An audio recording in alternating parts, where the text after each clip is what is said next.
Hello, hello, hello. Welcome to the Tinfoil Tribe. I'll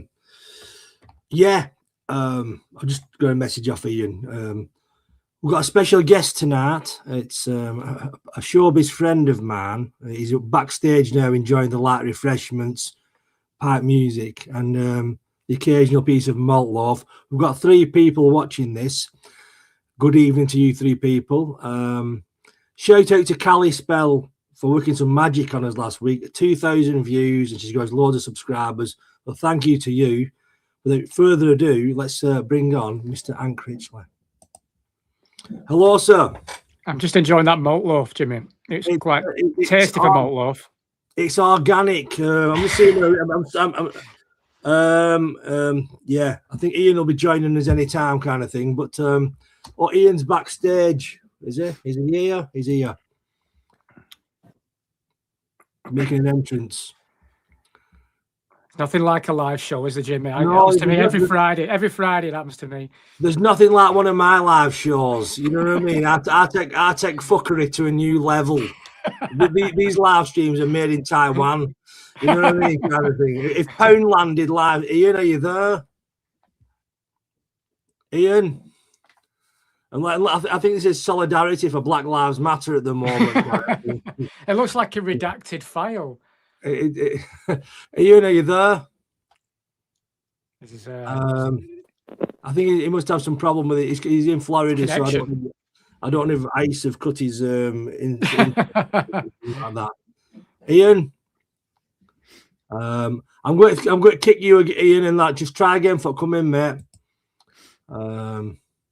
When you say kick up, you're not banning, you know. But Ant, it's great to see you again. You, mate. Good to see you. The last time I saw you was at the Burnley. I call them seminars, but that's the wrong. How would you term a day of speakers on alternative media? Yeah, it was a day of speakers. It was supposed to be about digital ID, wasn't it? But I think very few items were discussed regarding digital ID on the day. I was a bit confused, I'll be honest, but it was still a good day, though, you know. And I think community stuff like that has to continue. It's very important for people to come together, and you know, a big shout out to the guys in Burnley for organising these events, because this is crucial in the time we're in at the moment. It is a very crucial time, you know what I mean? But I'll tell you what, I've just told Ian to try again. To come in, you're up and coming in the alternative. You're coming through the ranks now. You're becoming what's a bit of a face. Am I? I don't. Never intended to, Jimmy. There's no intention on that by my part at all. You know, I'm just looking out for my kids, and you know, looking out for. You know, I'm worried about humanity in general, really. So I'll just have a word about things. Absolutely. Let me stop you there. We'll try again. Ian's entering the building. I think he just wants to make an end. Ian, hello, are you there? Hi there. Sorry, guys. I had a technical difficulty trying to get in. How you doing, Ant?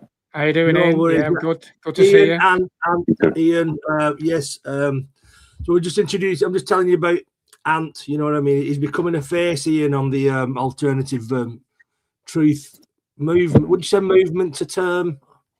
Is there a movement? I mean, I don't know. There seemed to be a movement in 2020, 2021, but I think it's been completely dissolved. I think people are being thrown here, there, and everywhere. Distractions galore, divided like nobody's business, be it your Trump, be it digital ID, be it Rupert Lowe now, be it the alternative media itself. People are being thrown around all over the place, and we're not united. That's the problem. We're not united in any shape or form, and that needs to happen hopefully soon. Otherwise, we're just going to get railroaded by these bastards that are playing funny buggers with us. I mean, it's true. I mean, I don't think ever in human history there's been such divide and conquer of so many subgroups of humanity. We've got 72 genders now to fight with each other. You know what I mean? The feminists and trans hate each other. You know what I mean? I don't know whether I'm not sure whether the Muslims are really forthcoming with the LGBT either. So there's a lot, but in between that, everybody hates it. People from Wigan and Leigh hate each other. You know what I mean? But Wigan and Bolton hate each other. It's I don't know. Yeah. It shows that, though, Jimmy, does it not? Though how easy we are to control, and how easy we are to move into little areas and control our emotions, and this seems to be the theme of where I was exploring from 2020, is how easy it was to control such massive population, and unfortunately, we're very, very conditioned human beings, and Pavlov's dog and all that kind of stuff. We ring a bell and off we pop, and it seems to work all the time, unfortunately. It starts very early too with school. I mean, I've got 4 kids that are school age, and some of the things they come back with are unbelievable. I mean, I had a 6-year-old ask me what a pansexual was, didn't even know multiplication. So, and when I raised issue with it with the school, then I was the bad guy. I was the bigger of the problem. It starts early on. Just behave yourself and don't ask questions, and that's how it is. It's frightening, Ian. Sorry, Ant. Go on, mate. What I was going to say is, I think it goes even earlier than that. I think we're traumatized at birth. Our parents are traumatized as well.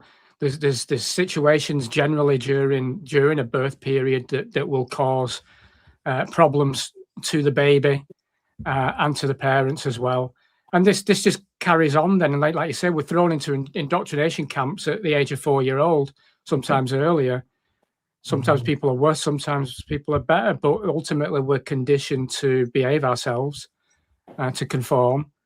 And most people never, ever break that program. And it's getting worse, like you say, so our children are being educated in things that should never even be in their realm at all. They should never even hear of it.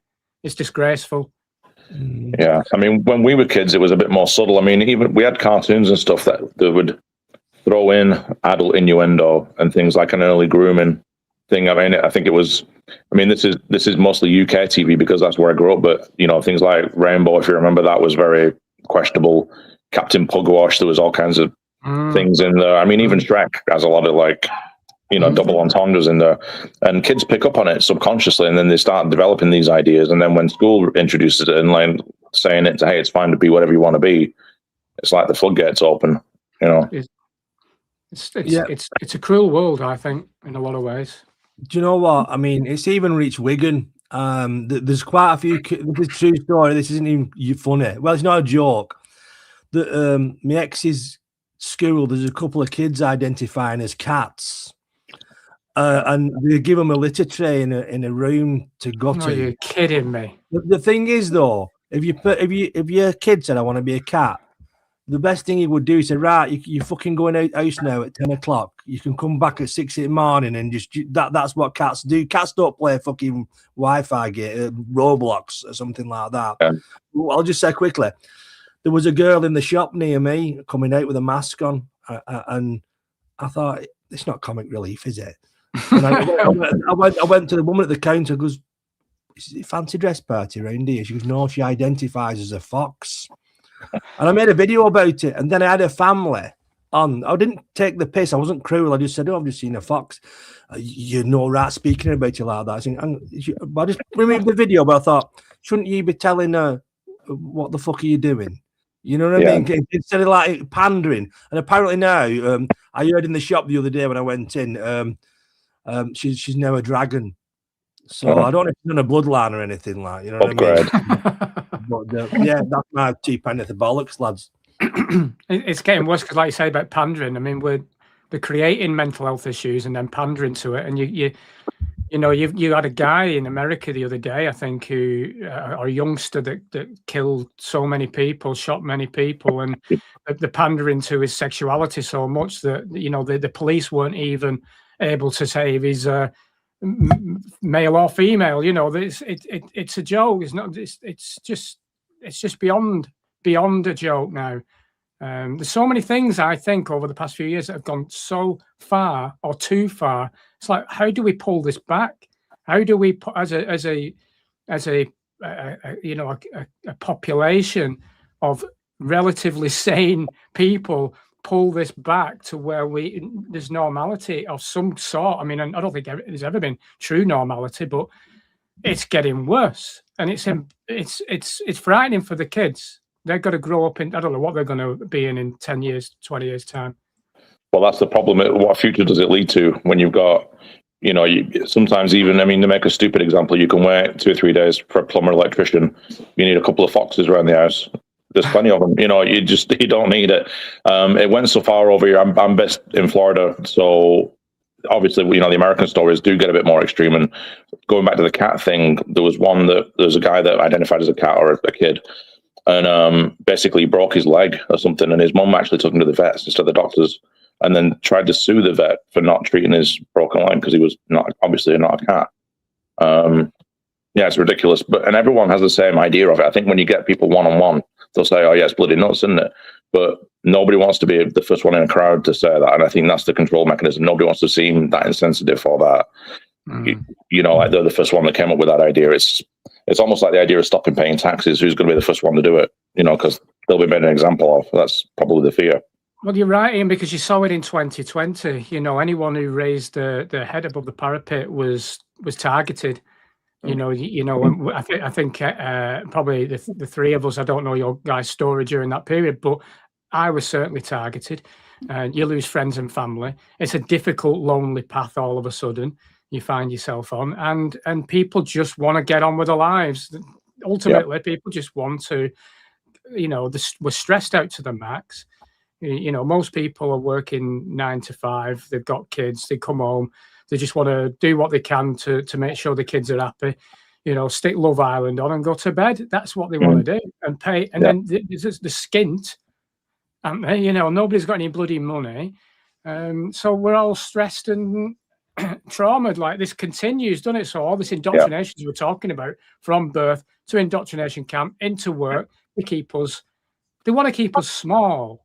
That's the thing. They want to keep us where they think we're kind of useless and powerless to make any kind of change in this world, which is working.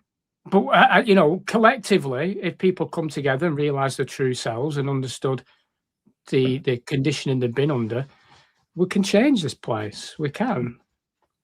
Yeah, it's one of the theories about the idea behind shutting all the pubs and stuff, because it stops people having those looser conversations at night, when the things are on the mind. And I think people find a lot of commonality when they do break down that barrier, which normally a couple of pints is a good catalyst for, or something like that. So it makes sense if they want everyone in the home doing it instead of going down the pubs and bars. You know what? I think that works on a couple of levels as well, because in an Islamic state, there won't be many pubs. So if the ultimate game plan is, what that works on 2 levels of keeping the people away from each other to discuss ideas, and also it lends itself to the bigger picture. And that's a big problem if your third wife likes to drink, so it's pick your vice, at that point. It's crazy. I'll give a Vimto or something. And they've attacked the pubs, obviously. They do attack the pubs. I mean, obviously, Jimmy knows, I've had pubs. I signed for a pub the day they shut the pubs, and I refused to close. And you get attacked for standing up against anything. But you could clearly see they don't want people drinking. When they brought in like a 10 p.m. curfew, or you got to drink, you got to have a Scotch egg to have a pint. It was just an attack on people coming together. But we didn't do that. That weren't happening on my watch. That weren't happening. So no, good for you. Together. Yeah, weird time. There was one gym in Wigan, I think it was Majestic Gym, and it stayed open, and it defiantly. You probably heard of that one, Ant, didn't you? I don't know if you did, Ian. Yeah. No, I didn't. All the time, and they got kind of harangued off the authorities, kind of thing. But it's the thing they said, they let McDonald's open, but they kept the gyms shut. Correct. You know what I mean, kind of thing. Correct. So they locked everybody up, and then they started their Agenda 2030 shit by creating bike lanes and sticking 5G towers up everywhere. And that's what they did. Keep people hidden away from it, keep people distracted and talking about it, keep people in fear, and it works. It worked too well, really. Yeah. I think also one of the social experiments that went on there was coming out on Thursdays and banging pans for the NHS. We didn't do that here.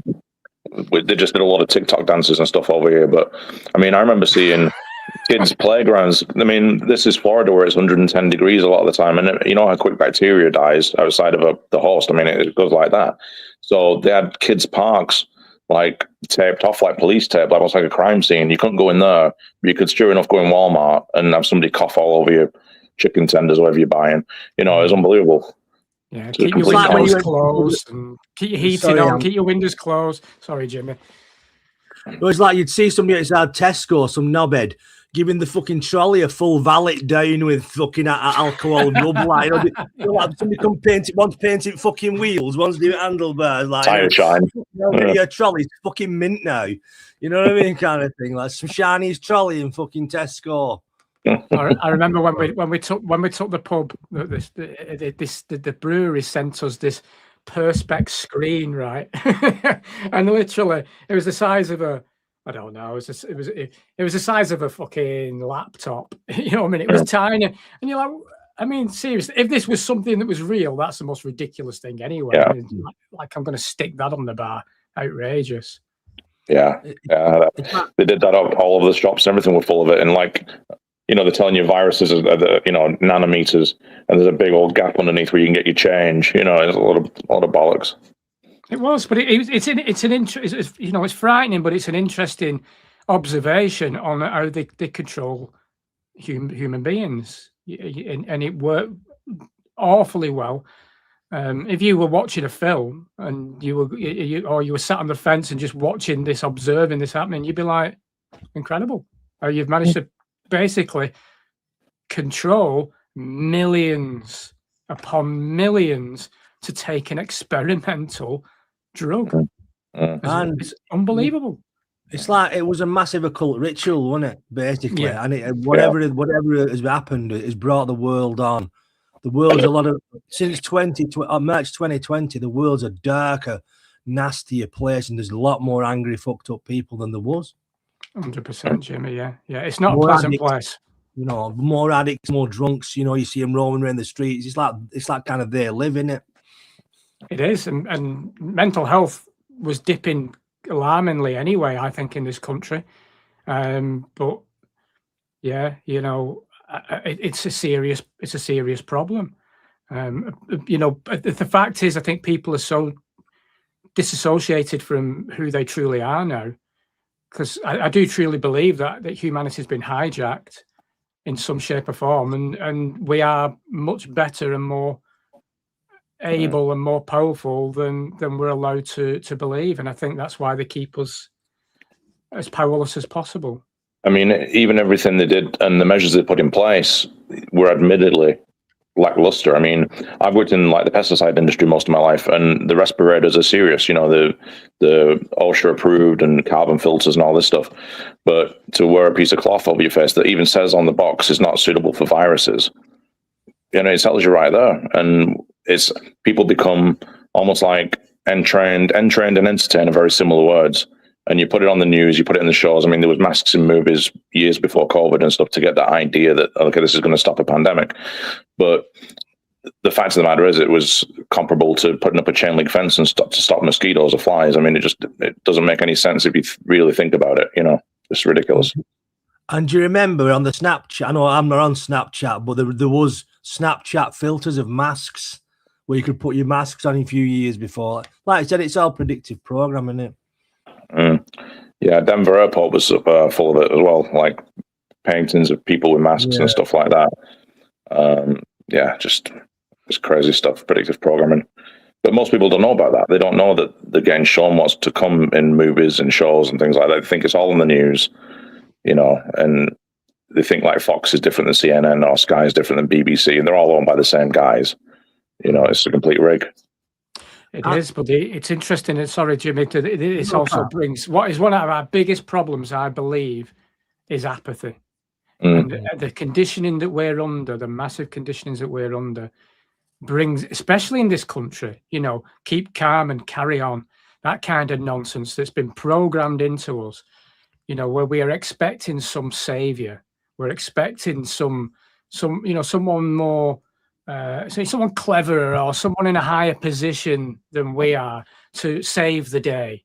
And this is another thing where we don't step up ourselves. You know, we're kind of. Jimmy knows me. I'm 5'5" and 9 stone. There's nothing in me at all. I hate, you know, facing up to stuff. I'm as weak as it bloody come. But there's no way on my watch in 2020 that was gonna, you know, that I was gonna have it. But where was everybody else? I'm like, where is everybody? When I was getting it with digital ID recently, where is everybody? Nobody gives a shit. And we're at probably the biggest point for humanity right now. Because once this rolls in with Palantir and digital everything else, the prison that's coming, humanity's in a mess. That's the reality of it. No, you're right. Absolutely. I mean, I remember being like, we start policing ourselves as well. You know, it's almost like, you know, people don't believe that after World War II, the Nazis went largely into the CIA, largely into the healthcare field, largely into what they consider a space agency. They went into these fields and took that technology with them. So it's no wonder that this is now, you know, we're getting to the point where it shows you papers again. It's been 75 years and we're already back at it. Like these guys, you can't kill an ideology. And unfortunately, they just tell you it's this group of people, but really it's not. It's another group of people working within a different aspect of it. You know, like if people looked at who actually funded World War II and who organized those, Operation Paperclip is the name of the transition of the scientists. But I mean, it leads you back to who you can't question, you know. But who cares though? As well, sorry, Jimmy, again. You know, but who's caring? This is my feeling. Yeah.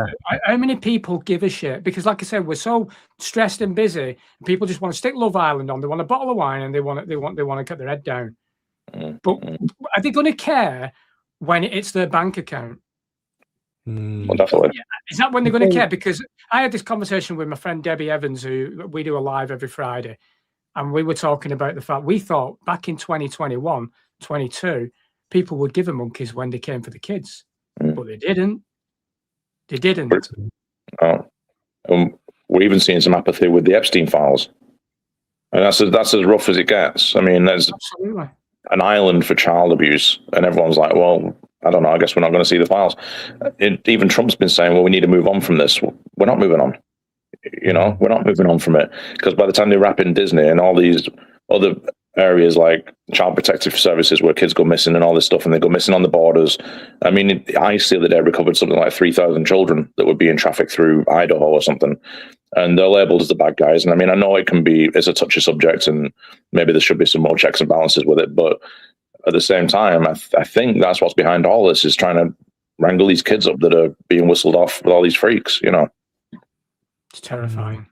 I think as long as people have a good Wi-Fi connection and a modicum of comfort, they're not arsed, are they? As long as on Facebook or TikTok, you know what I mean, and scroll through and watch a fucking succession of fucking lunatics and weirdos, you're all right, aren't you? That's all they're arsed about. And like I said, when they bring in the cashless society, I think there'll be an incentive of 5,000 credits or whatever the kind of currency will be.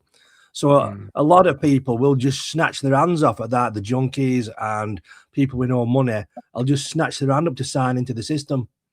You know, because they won't see the bigger picture of they'll be enslaved. Then they'll be tracked and controlled of what they can buy, what they can't buy. You know, agreed, Jimmy. You know, and I think we're in danger as well of forgetting how to be human. You look at the changes since we were kids, obviously. You know, and I saw a meme the other day, and it registered very quickly with me. You know, we wake up in the morning, we look at a tiny little screen, then we go to work and we look at a little bit of a bigger screen, and then we go home and we stick the big screen on to chill out. And we're not seeing the world, and we're not mixing with people. We're not being human. And you know, this transhumanism agenda, and they're all in it. These bastards, you know, they're all transhumanists. These sods that are playing the games. They're trying to take away.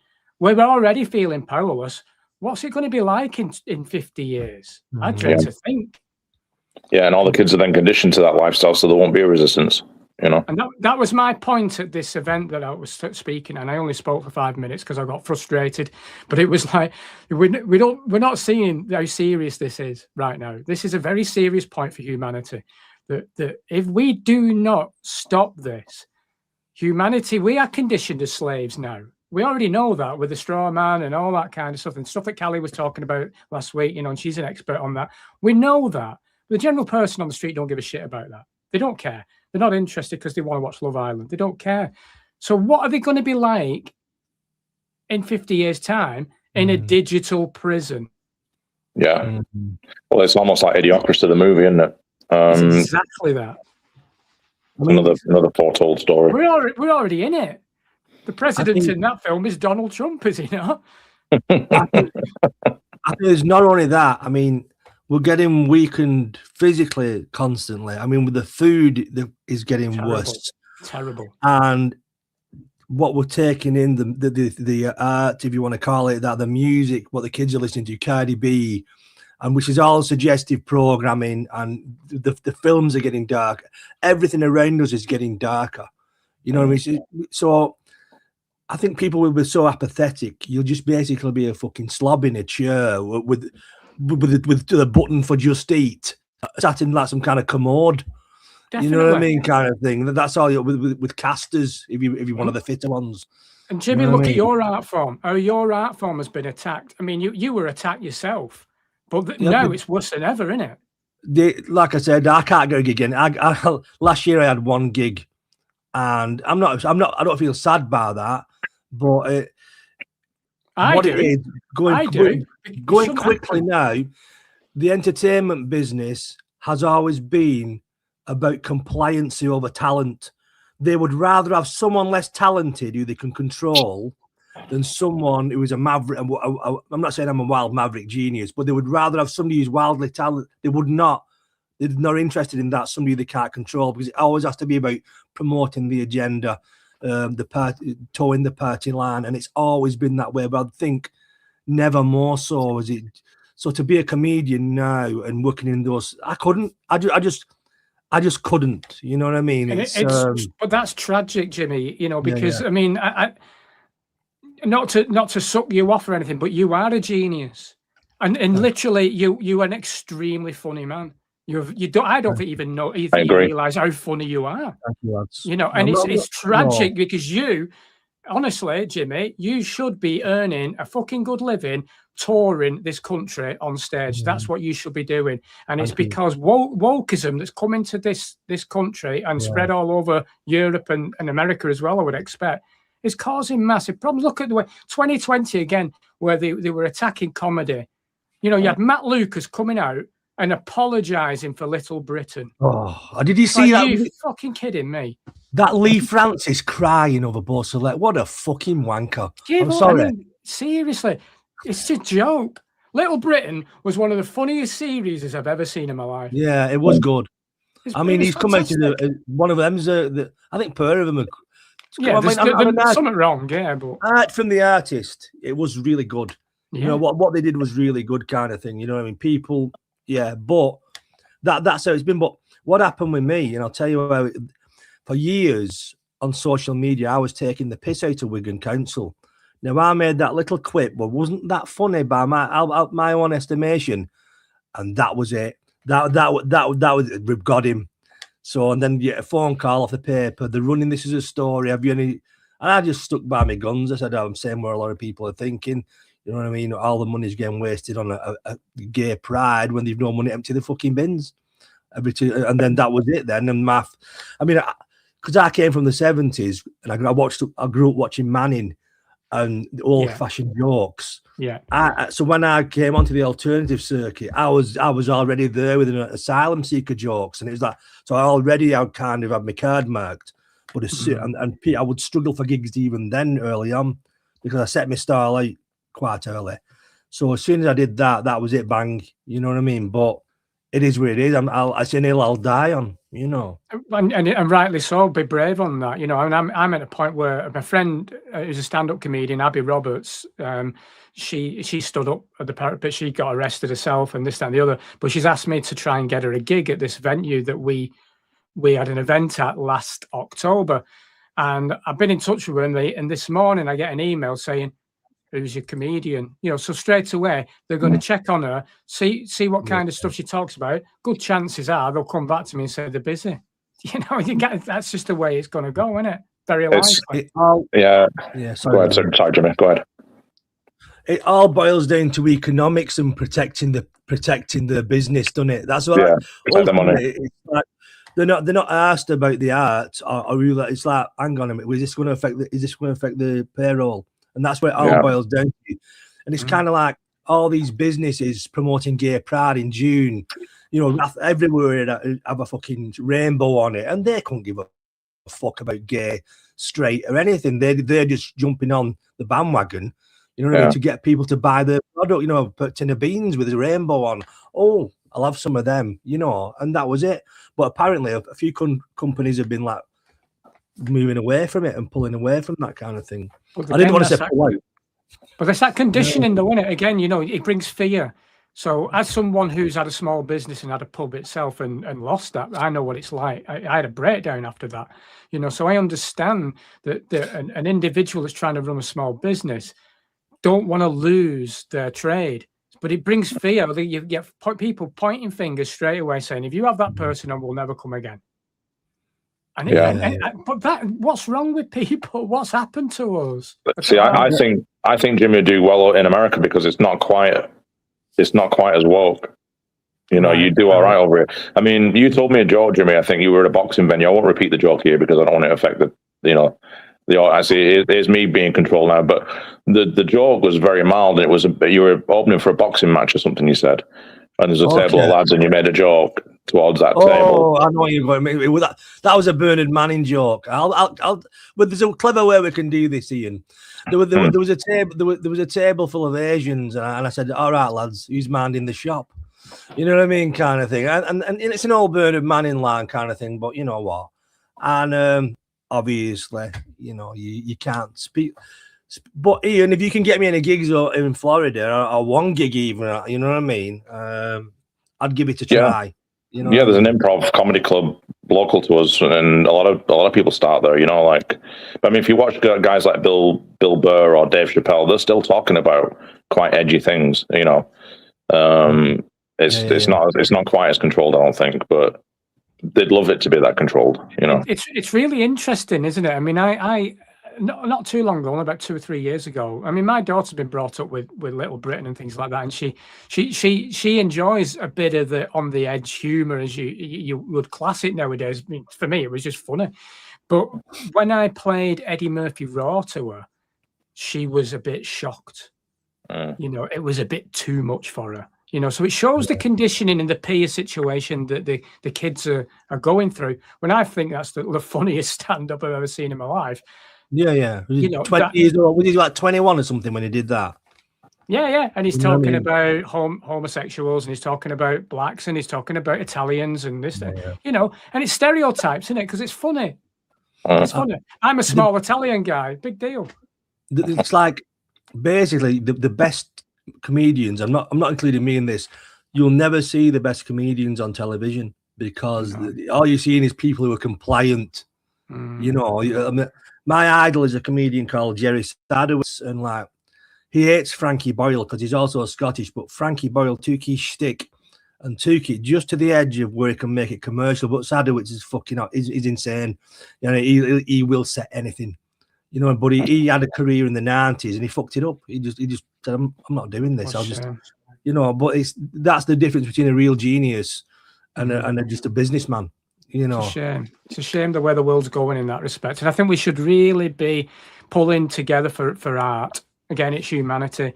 You know, there should be venues for people like you, Jimmy, that, you know, you should be out there doing your thing. There should be musicians going, you know, everything's going AI, everything's going tech, everything's going digital. We need more of this.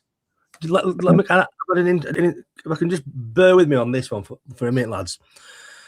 Right. 1970, comedy was one kind of thing till 1979 when you had the Comedy Store and then you Rick Mayall, Alexis Sale, who was a Marxist, and a few more, and Ben Elton, who I found out has MI5 links. And when they were all they were all from Oxford, and the whole thing of comedy then slowly from them became middle class, and the dynamics changed where it was okay to make jokes about the poor, Rape jokes were still fine, cancer and all that. It was all that. But if you, as long as you said something about a race or gender, I mean, like homosexuality or whatever, you were done for. And that eventually snowballed now to where the alternative is the mainstream. So what would be needed now for not just comedy, all art, is a movement to a subculture to start again. You know what I mean? And that's the only, all these communities. It's not just me it's happened to. There's quite a few. If all those people got together and created their own clubs, you know, absolutely, that's the, and not just that. I mean, like you said, and it's a time now for people to come together.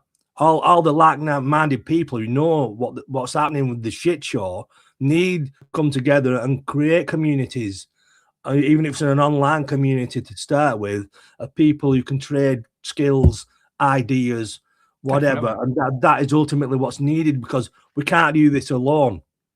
No, that's ultimately the crucial side of everything. Because my feeling at this moment, not to be negative or any shape or form, I don't think we're going to stop this.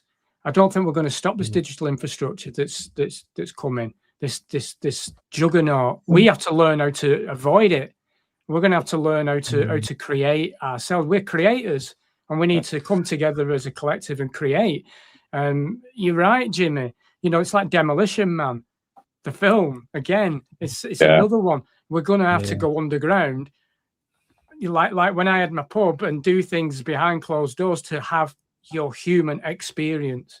We're here to enjoy life, and the biggest act of rebellion now is to enjoy life. How ridiculous is that? Yeah, it's crazy.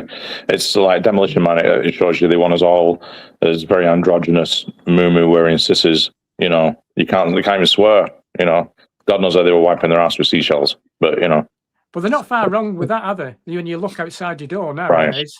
Right. Yeah. Again, going back to when I had my pub, I never forget when a lot of young lads they came in and they were like, you know, they had a drug dealer there. I knew what was going on, but you know, we were trying to survive at that time. And the drug dealer came to my bar and he says, I'm going to buy everybody a drink in there. And he went, yeah, no worries. Said, I'll have 20 double Malibu and Cokes. Not one lad had a pint. I was like, what is the world coming to? You know, they're all wearing bum bags and fucking flip flops and whatever. Yeah. Seriously, what are we becoming? It's working. This is working. They are making this defeminizing everything. It's like we're in the age of you'd never thought you'd see an American rapper wearing a dress, would you? Until now, or coming out as gay, because in that community, in that culture, that was just you just didn't do that now. But you know, men are just basically been. There's an interesting quote, and I can paraphrase it. I can't word it. Nietzsche said something about what society has done to the wolf, turned it into a dog. It's happened to us. You think from our ancestors as warriors, fighters, hunters, to us who go to Tesco. You know what I mean? Us who sit in and scroll through porn and take pictures of our dinner, and go to Tesco from some fucking Viking 1,000 years ago. You know what I mean? And when you look at what's become of us, you know, I mean, I've said this before, I'll say it again. My dad used to grow his own veg, and he used to hunt, he used to kill animals, gut them. Well, I was in the house on an Atari playing fucking tank games or something like that. You know what I mean? And I should have been with my dad, but it started then. It's frightening. It really is. It's frightening. I had going back a while ago, I did a podcast with a guy called Jason Christoph. I don't know if you know Jason Christoph, but he's an expert in mind control. He's a wonderful guy to listen to. He knows his stuff, and he said in the podcast that you know, we're being demasculated. You know, you look at even the characters on TV, your Homer Simpsons, your Family Guy. So the buffoon that's on screen, the man, there's a buffoon, and then also there's chemicals within our kitchen.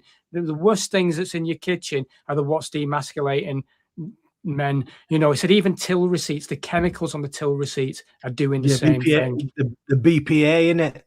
Apparently, someone was saying shop assistants or people who work on the tills, they're soaked in BPA for handling crazy. receipts all day. But it's all planned, isn't it? You know, you think about it though, these people are fucking evil geniuses. Aren't they? How they've got it down. Yeah, you can't have in a way. You have to take your hat off to them. Well, you do. Do you ever wonder how you've managed to even seen through it though, when you see so many that don't? I mean, I scratch my head. I've had serious conditioning and trauma and everything else, and I look at it and go, how the hell have I managed to see through this? Because this is some serious warfare that's going on humanity right now. I think a lot of it can also. Sorry, mate. We're going to finish, and I'll come in with this. Okay. You're familiar with the NPC theory? Like, not everyone is an actual. Totally. Yeah. I think we're seeing that. I think we're seeing that because, I mean, this is a stupid example, but I've made it a bunch of times, and it makes people scratch their head. I can't remember the last time I've seen any of my neighbours bringing any groceries at all. I don't know what they're eating. I'm working from home half the time. I never see it. I see him working on his car, see him pulling weeds in the grass. I never see him bring a bag of food in. God knows. What does he do? He just goes and plugs himself into a USB-C slot at night and go to bed. I've no idea. But there's a lot of people that can't get beyond the news or current events or the sport result or whatever. You'd ask them something deep and they just clog up, you know. The Agent Smiths and everything else, isn't it? You know, I've done loads of conversations on those topics, Ian. You know, the soul trap stuff and a lot of Gnostic themes. You know, I've gone deep dived a lot of that, and I can see it. I can see it. Yeah. Here's one for you, man. Sorry, Ian. Who do you think ultimately is running the show at the very top of the pyramid? Is it a human life form? I know this is a bit of fucking deep, but if you was going to go to the top of the pyramid, who do you think that the top man answers to? Do you think it's a human and another entity?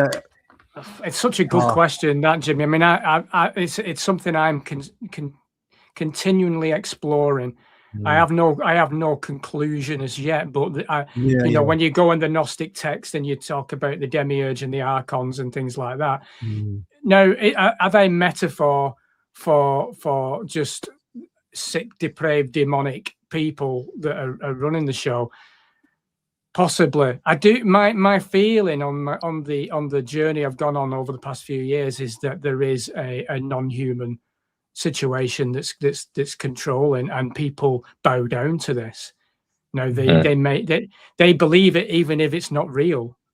Yeah. Even if it's not true. Have you come across the name Pindar in your search? No. As in like the top of the pinnacle. It's Pindar. I think it basically means like the penis of the dragon or something is what it translates as. But it is like the head, and it's not necessarily a human entity. I don't know if it's some kind of hybrid, but I mean, if you think about what they're doing at Epstein Island, what kind of human could go through with that? You know, I know. It's not a human that can do that. I don't believe I couldn't harm someone else unless I was defending myself. I couldn't harm myself.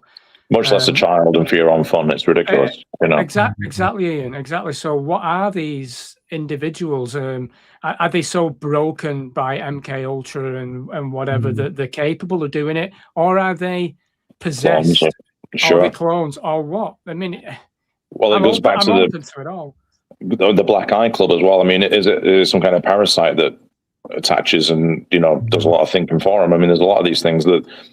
Just to throw some names out in case anyone's in the chat that wants to look these things up. If you look into the Vril Society, VRIL, that's been associated with this. Vril? No. Vril, I think. And then there was also the Thule Society, which was THULE, which were very similar. But there's definitely something at play, because I mean, if you ever see, I mean, humans can't really digest blood. Right, there's a problem with it. Have you seen fighters that have had the nose bust and they've swallowed a lot of blood? I think probably the most recent one was Paddy Pimblett, Paddy the Baddy. There's a video of him throwing up in the ring because he'd consumed so much of his own blood during the fight, which is, shocking, really. But these people that are doing this, they're not having this sickness. They're obviously, this is a source of entertainment, nutrition, whatever. It's being referred to as pizzas, hot dogs, ice cream, beef jerky.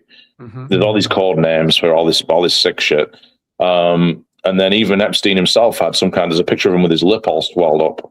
And the woman that he was associated with at that point had contracted a disease, I think it's called Kuru, and it's from cannibalistic tendencies. It's from that. It's not how it's meant to be.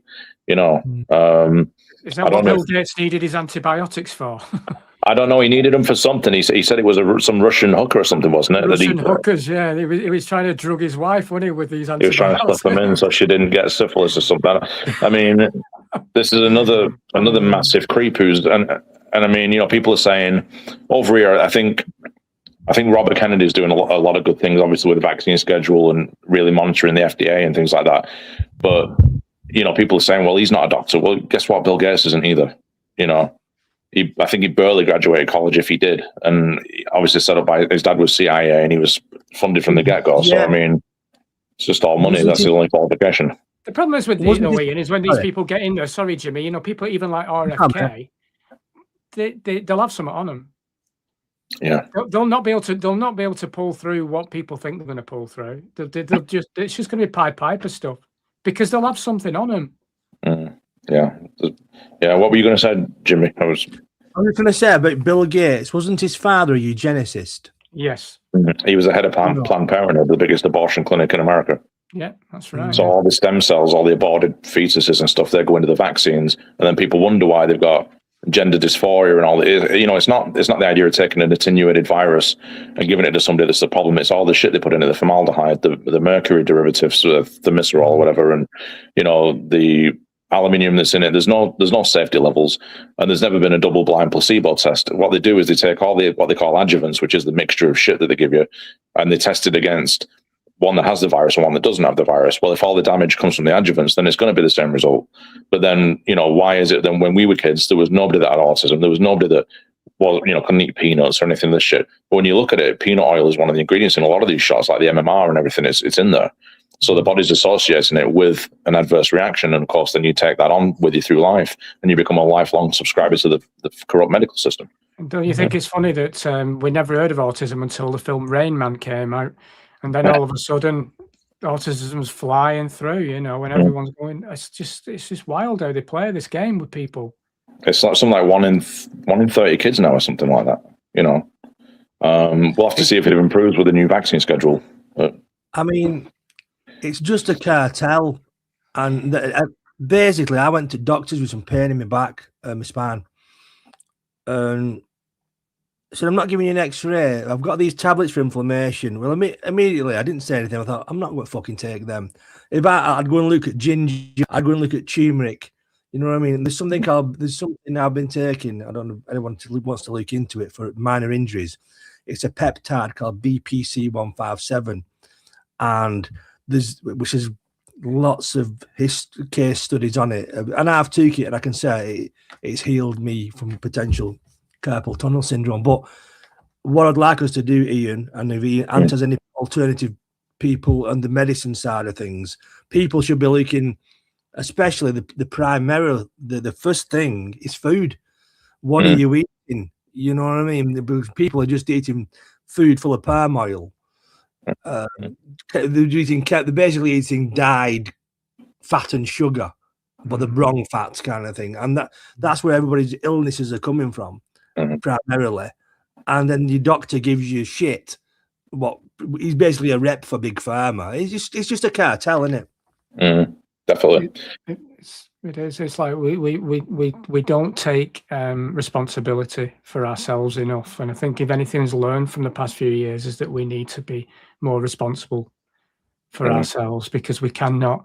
The state wants us. They want us because they profit from us, and it's all about profit. You know, some of the conversations that, like you're saying about Epstein, it's so dark, it's heinous stuff. And then it's experiments. Even in the NHS, where organ donations are happening, things on the black market that are happening.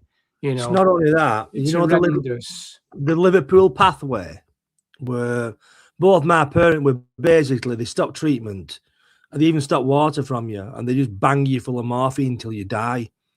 Now that happened to both my parents, and it's just that's horrible. Well, and then you watched over lockdown, half of the fucking doctors and nurses were doing dance routines while some poor-old fella probably wanted a glass of water and fell into bed to get it while somebody's doing a Beyonce routine in the corridor.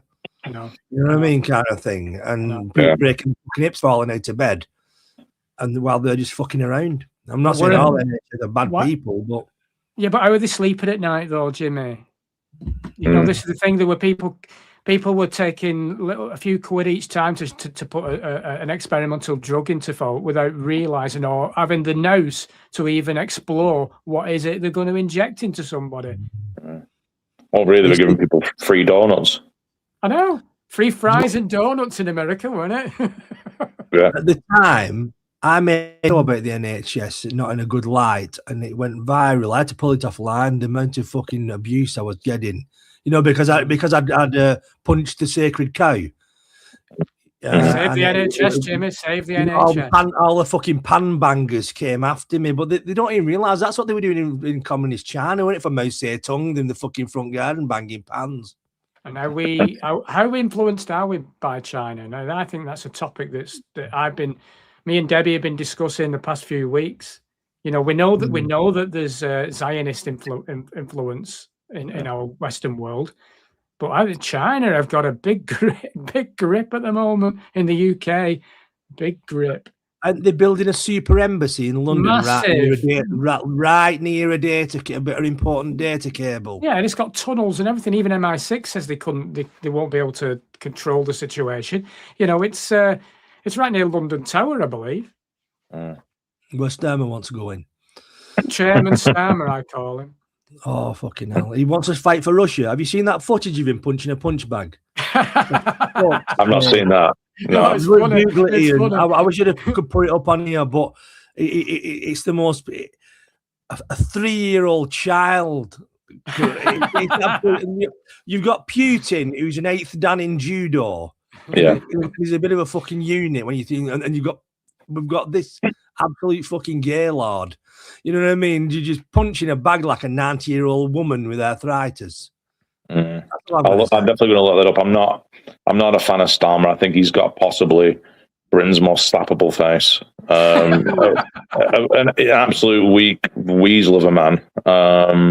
One of my other Facebook acquaintances on here goes by Shinny. I don't know I know Jimmy, you've stumbled on him, but he's had some epic rants about Starmer. If you ever come across them, they're hilarious. Some of them they're completely unhinged, but they hit the nail on the head. Yeah, they're good.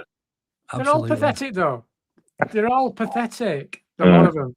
Mm-hmm. There's weakness through all of it, but by design.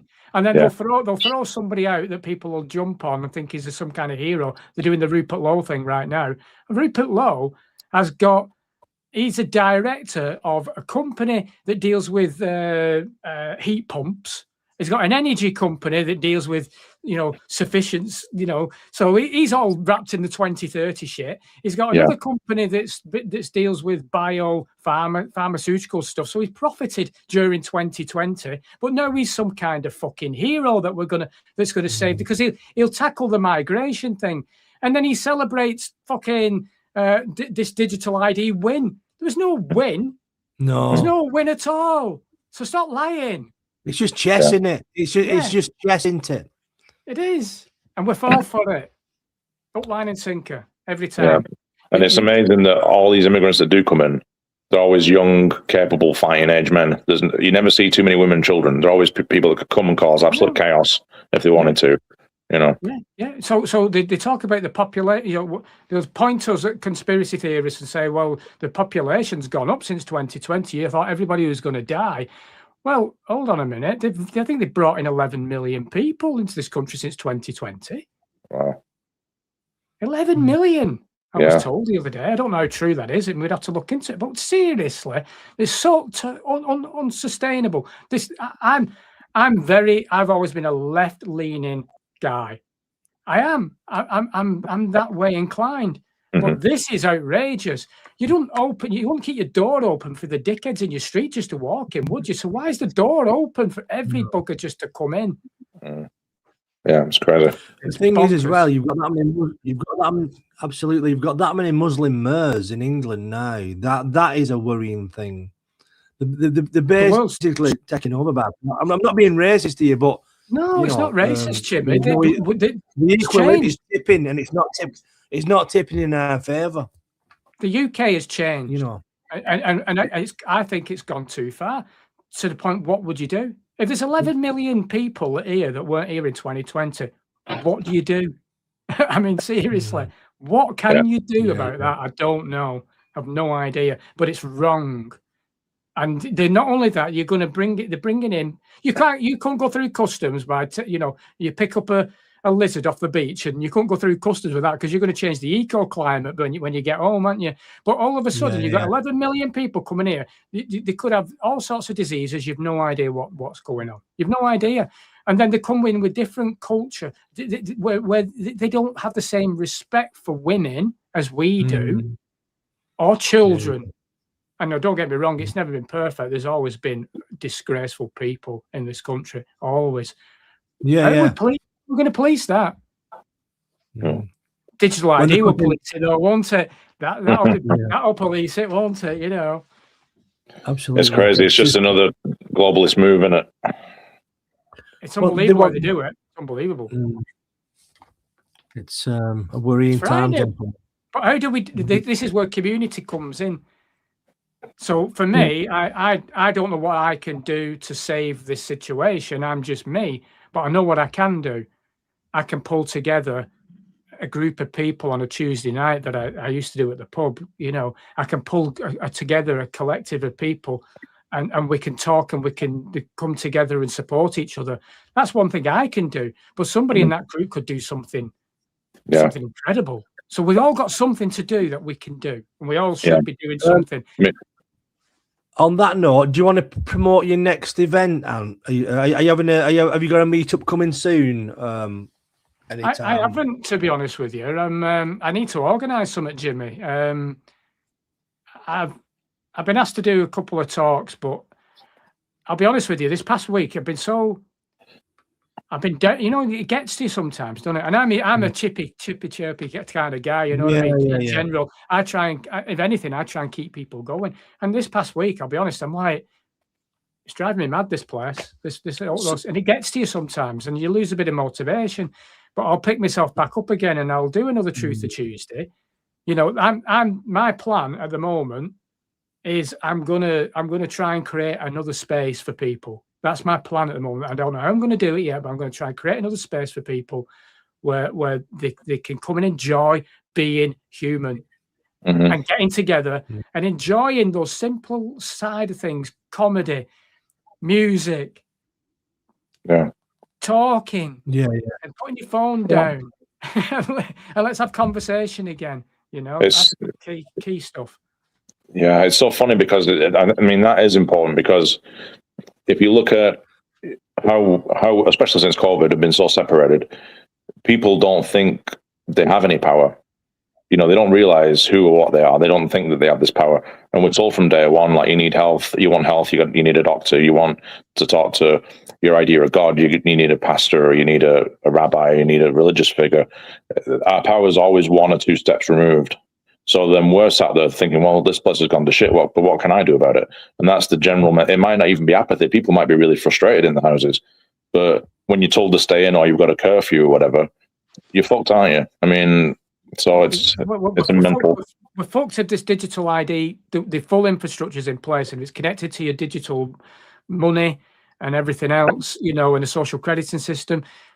Then that's a real problem then. You know, because you can talk about the common law or whatever law and whatever words, you can do all that you want, but if it comes out of your bank account real time, what are you going to do then?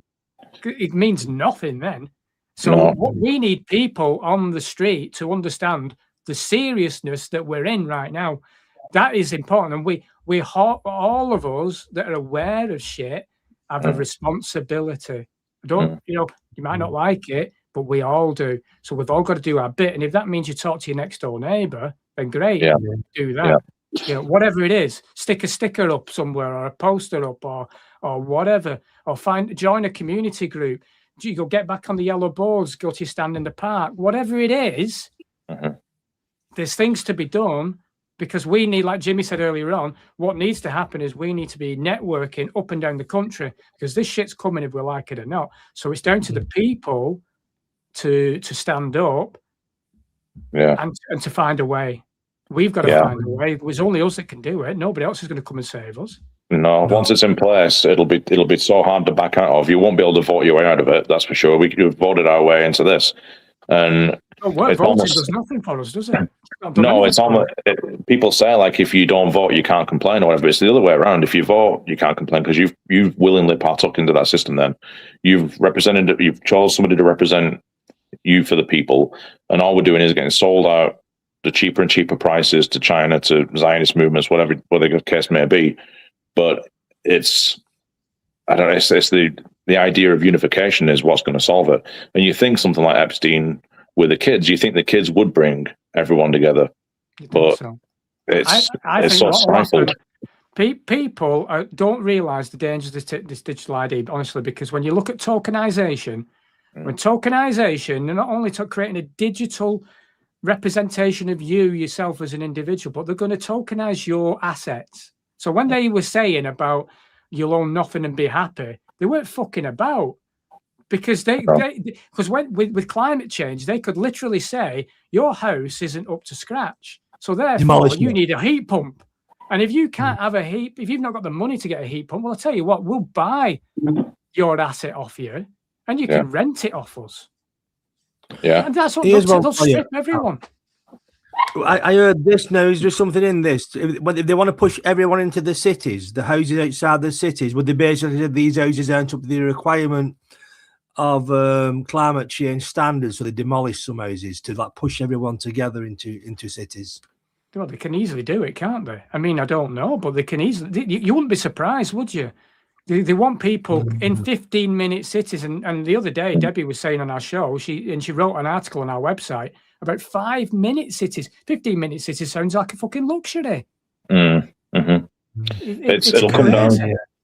It'll come down to you. I mean, if you start with social credit scores and things like that, and saying you can only travel once every 3 years because of your carbon footprint and stuff, eventually there'll be that same group of lads that was ordering the drinks. They'll be down the pub, and you know how many little fights and scuffles kick off at pubs. Well, what if that now all goes on your social credit? Now you've lost 500 point score or whatever, and now they're holding your credits. Now you've no money for the next week because you've, shoved somebody over a game of pool. Then it's really very real life consequences. It's a big problem. You look at some of the provinces in China where somebody who's done a jaywalk even or hasn't done their garden, so the neighbour dobs them in. And people do, because look at COVID, people will dob you in.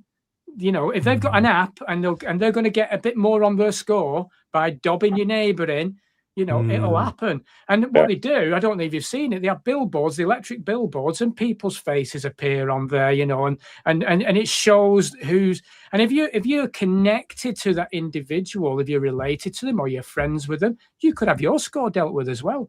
They won't need police. Yeah. We'll police ourselves. Somebody I know works over he visits China for work, and he says over there, if you're homeless or you basically they'll come for you in a van, and you're not seeing whether you're taken to work or taken somewhere else. I don't know. And he said like there's no dole over there as well, so you're probably in a fucking apple factory. Frightening, mate. But this is it. This is what worries me about the connection that we've got with China at the moment. Starmer was just over there. We've got this big embassy that's been built. There's actual Chinese police stations in this country, believe it or not. Chinese police. Why is there? This is England, isn't it? Yeah. I don't get it. I don't understand what's going on, and why do we not give a shit?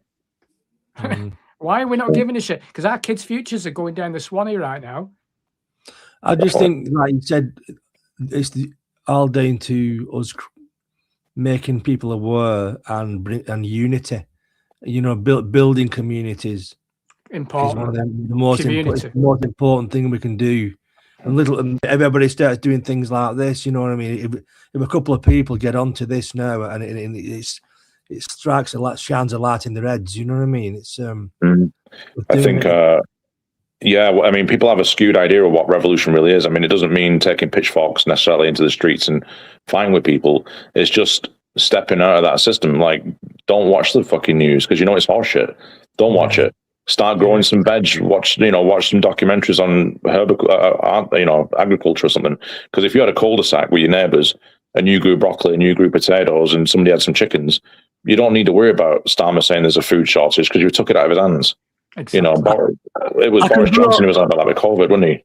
Yeah, I can grow weed, but I suppose somebody would swap some turnips for that, wouldn't they, and potatoes down the line. But Definitely be the kingpin. There's a lot of room for that. I mean, there's a lot of the healing properties in that alone. I mean, my missus is disabled, and I tell you what, cannabis has saved her life.